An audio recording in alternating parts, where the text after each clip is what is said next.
بسم اللہ الرحمن الرحیم۔ السلام علیکم ورحمۃ اللہ وبرکاتہ۔ میں ہوں سید عاشق حسین اور آپ دیکھ رہے ہیں اسلامک نالج۔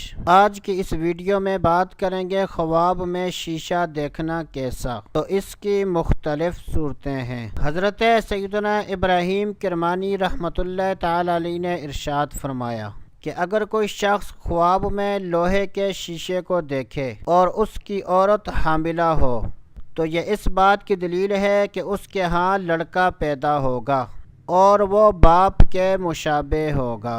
اگر حاملہ عورت لوہے کے شیشے کو دیکھے تو یہ اس بات کی دلیل ہے کہ اس کے ہاں لڑکی پیدا ہوگی اور اس کی مشابہت ماں جیسی ہوگی۔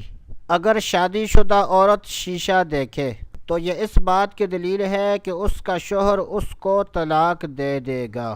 اگر نوجوان لڑکا خواب میں شیشہ دیکھے تو یہ اس بات کی دلیل ہے کہ اس کا اور بھائی پیدا ہوگا۔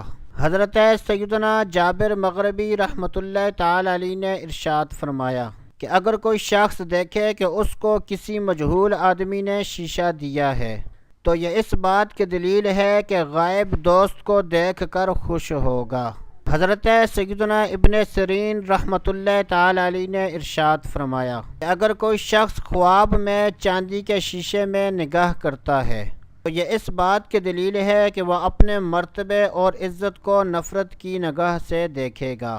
اللہ عز و جل سے دعا ہے کہ اللہ عز و جل ہمیں اچھے خواب دیکھنے، برے خوابوں سے بچنے کی توفیق عطا فرمائے۔ تو دوستو ابھی کے لیے اتنا ہی، اگلی ویڈیو تک اجازت۔